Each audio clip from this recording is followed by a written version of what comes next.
Film reviews, The Bookshop, Leave No Trace and Tag. I usually spend the first couple of months of the year berating the lumpen-headed decisions of the Oscar and Bafta panels.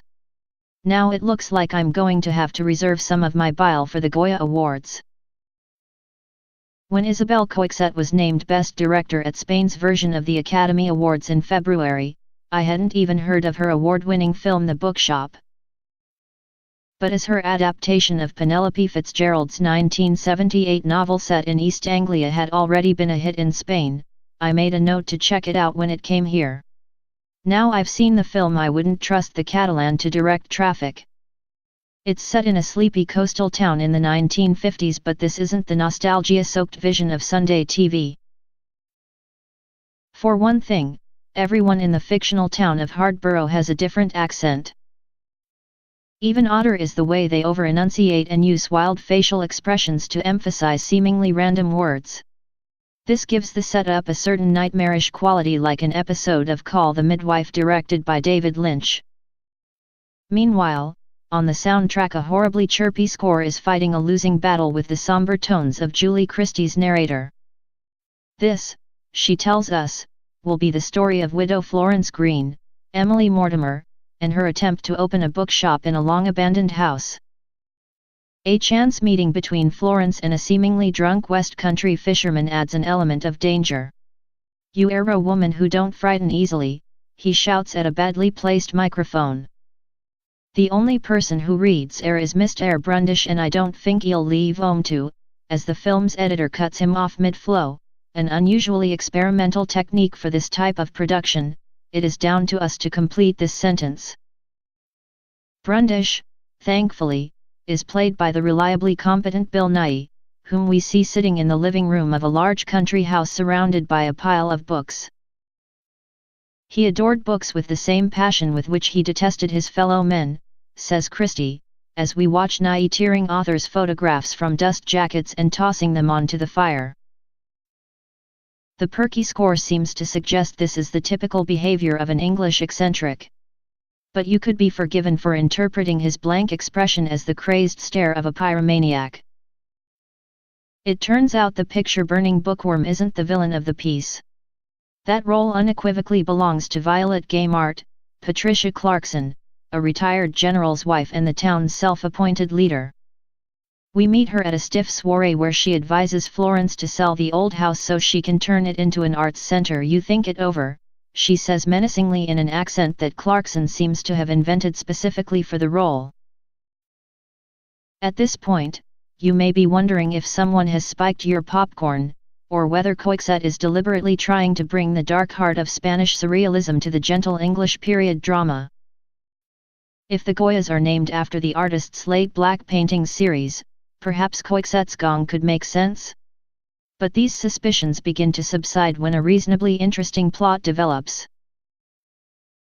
Violet decides to sabotage Florence's new bookshop and recruits a louche, middle-aged man, James Lance, who performs an unspecified role for the BBC. Her motives remain elusive. She's hardly the arts center type, so a late subplot involving Florence's decision to stalk Nabokov's Lolita suggests it could be some kind of moral crusade. But if this was the case, you would expect an award-winning director to have developed this strand further. We get unlikely scenes of locals staring blankly at copies of the book in the shop window, but Nabokov's themes are never explained. So it comes as a huge relief when the plot brings Nighy's Misterrrr Brundish into play. It turns out he isn't a crazed lunatic but just mildly agoraphobic. Nighy cleverly underplays it, even milking a couple of wry laughs out of Coixet's stilted dialogue. Mortimer is very watchable, too, bringing the correct blend of steel and insecurity to Fitzgerald's heroine. They only share a couple of scenes, but they are so good you almost forget about the disaster that is playing out all around them. In Leave No Trace, traumatized Army veteran Will, Ben Foster, has been raising his 13-year-old daughter Thomasin Mackenzie, in a tent pitched deep in the vast national park surrounding Portland, Oregon. Like much in this beautifully restrained, wonderfully performed, and unusually unsentimental drama, what led them to this unconventional lifestyle is never explicitly stated. But we get a sense of how long they have lived there by how adept they are at covering their tracks. Their camp is expertly camouflaged and they have military-style drills to prepare for any police intrusion. When the authorities arrive, a well-meaning social worker finds a way to keep them together after a sympathetic farmer offers them a home on his ranch and a job. Tom begins to thrive, but troubled Will isn't ready to rejoin the human race. They love each other deeply, but a rift begins to develop.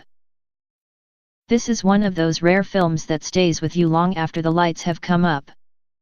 The real-life story behind TagI has inspired a perfectly serviceable comedy, but the end credits made me wonder if it could have been a great one.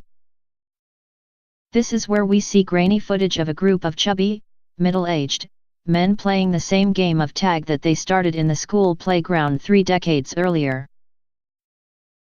The film follows a 2013 report in the Wall Street Journal about their friendship, but instead of making a moving documentary, the filmmakers decided to apply the formula of a brash, mainstream comedy. Every May, City Slicker Bob, John Hamm, Competitive Hoagie, Ed Helms, Stoner Chili, Jake Johnson, Worrywart Sable, Hannibal Buress, and Action Man Jeremy Renner, stay connected with a month-long game of no-holds-barred tag. Lightning-fast Jerry, rather implausibly, has never been caught. But as his wedding day approaches, his old school friends see an opportunity to pin him down. Director Jeff Tomsic milks some early laughs by shooting the childish game like a serious action movie. There are a few decent jokes, but after a while the slapstick and the cliched characters begin to lose their charm. You get the sense that the truth would have been stranger, and a lot funnier, than the fiction.